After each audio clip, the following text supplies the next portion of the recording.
Shedeur. Reaction, decision-making, operational space. So this is going to be Shedeur's second touchdown pass. And there's so many things that you watched in college kind of transfer over to the NFL game, and you sit there and go, that looks like starting quarterback quality material or play by Shedeur Sanders. Number one, you're going to get pressure off the left side. Now, Shedeur initially wants to throw the ball to the tight end. You can see after the motion comes, his eyes are going to peek left. He wants to throw this ball to the tight end on what is known as a little bit of a stick route.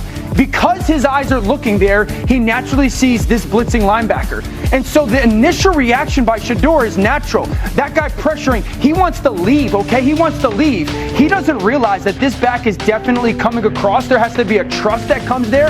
But I love the fact that he's going to leave right now. Now, I want everyone at home to understand and pay attention. See where he is when he makes his initial leave, okay? And then he's going to set in the pocket and be in perfect throwing motion. I love the fact that he resets himself. So often quarterbacks leave and they turn this into a scramble session and it's a yard or two. Resets himself as a passer. When he does that, he gets this inside post, okay? When that inside post clears and that safety follows, you're going to watch Shedeur's eyes go there and go, nope, the throw doesn't go there. What actually happens is that safety leaves a vacancy here, okay? That's where the ball has to go, and then ball comes out right now, and we say this oftentimes in the NFL. Down in the red zone, in the end zone, face masker higher, belt buckle or lower to protect the throw. That's belt buckle or lower right there. Now, I told everybody, remember, I want to go back. He leaves on the hash, right? When he leaves the hash, see the space that he gets to? That's the operational space that I talk about. Perfect pocket, but he's still a passer. And then that ball comes out perfectly thrown. That's the stuff that you got. If you're Cleveland, you're sitting there going, okay, he leaves the pocket, feels the pressure, but doesn't run from the pressure, evades it, trusts the protection, and then the throw has to happen. If he does all that, he sails it, but he did it and executed reaction, understanding, ball placement. It was there. This is graduate level stuff. Again, it's his first preseason game, and I keep going back to this, and I'm right so seldom that I feel that I'm justified at pointing out that we've been saying this over and over again. All those things are the things they said he could do before the draft. This is why he should have gone earlier. And it's great to see it transfer into the NFL game. There's no question about it. But we also said in the draft, there's not elite athleticism. There's not that rocket arm. And so if we're going through all those top 6, 7, 8 guys at that position, they have that. And so you love the fact that a lot of the stuff that you liked in college showed, but there wasn't a demand for him. But isn't the stuff you just showed us, yes. This maybe is the core of what I'm trying to get to.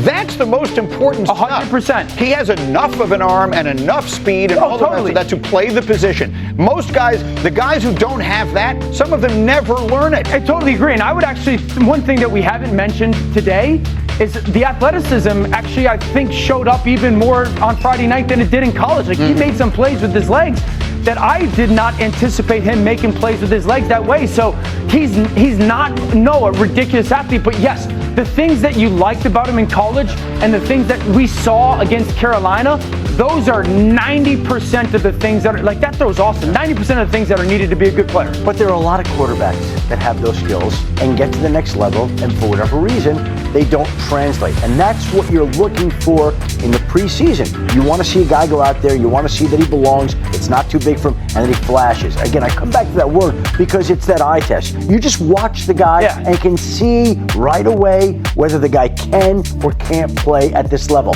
And I know it's one game, and we shouldn't get carried away. But what we saw in one game was that this guy looked like in that one game he could play, and now we want to see if he can do it again. And if he does it again, those questions are answered even more, and now the discussion continues to shift about how the Browns are going to handle this moving forward. All practice reports have said Shedeur was great. Shedeur looked great. Shedeur looked great. He gets in the game, Shedeur looks great. If I'm the Browns, if I'm Kevin Stefanski, I'm sitting there going, I want to see more of him against better competition with better players around him. Because maybe I found a Kirk Cousins, a Dak Prescott, a Brock Purdy, a Russell Wilson. Maybe we did. Kirk Cousins was the comp everybody made to him when he came out in the draft. All Kirk Cousins has done is be a really good player for 15 years in the NFL. And I'll be a reminder. This was the scheme that I thought would be best for him. Not the Pittsburgh. This scheme where he's allowed to be play action, ball distribution, layered throws, pinpoint ball placement, that's best for his skill. And finish it with this. What did you say that Stefanski said just this morning as they reconvened today for the first time after the game? They're on the practice field right now, and Dylan Gabriel and Kenny Pickett, who had hamstring tightness last week, are both back out there today. They have not decided how the quarterback rotation, at least is what he said, will work this week, and he doesn't know that he'll be ready to name a starter after the second preseason game, which, again, if we could read into it, just tells you that they want to see more of everybody, and there are a lot of But he said he doesn't know if he'll be ready to name a starter. That's correct. Name a starting quarterback. That was made this weekend by Shedeur Sanders. He has earned the right to take more meaningful reps this week and play next week. And he did it by making throws like this. This is an NFL throw. It's a layered throw in a tight window. It's exactly what we saw in Colorado. Again, Mel Kiper amongst others. We liked them. Surprised they won the 5th round. And what's great about what I saw was all the pre-snap information he handled well. That means he was prepared, he's been studying, and that's the sign of a really good pro. And isn't that exactly the sort of thing that people said he was good at coming into, or coming out of college and coming into the NFL? That's the thing about this evaluation process that I find so frustrating. We've decided, the entire league has decided, we need to find the next Patrick Mahomes. So we're going to go find someone who makes the off-platform throw and can be running this way and throw it back across the other side. But that stuff matters, though, Greeny. To be great, if that's what you do well and you can't do the stuff that he does well, then you can't play quarterback in the NFL. We've seen too many guys who do that. Those things have to be like the side dish. That has to be the potatoes and the green beans. Sure. The steak has got to be all the stuff that this guy does well. Totally. And that's why, you were encouraged with what you saw in college and why late first round, early second round pick, and then you watched it in the game, you go, that's what it looked like. That's where you have to be so encouraged. I thought he played really fast. I love this clip on 3rd down, 5-man protection. He's going to tell his receiver, you're good, meaning no blitz issues. The safeties are going to rotate. Shedeur has to hold that safety at the top of the screen for a fraction of a second, and then the ball has to come out right now because that window is going to condense with that drop down safety. If he's a little bit later, that's an interception. It's a tipped ball. Receiver's going to the hospital. This is backed up in his own end zone. Again, tells his receiver, you're good. Don't worry about any blitz. It allows them to play faster so he knows what's going on. Sees the safety rotation. He's got a little bit of shuffle in the pocket, and then that ball's coming out. The defender is underneath the receiver, corner-wise. Safety over the top. That's a dangerous throw. It's a courageous throw. He drills it right in that in-breaking route.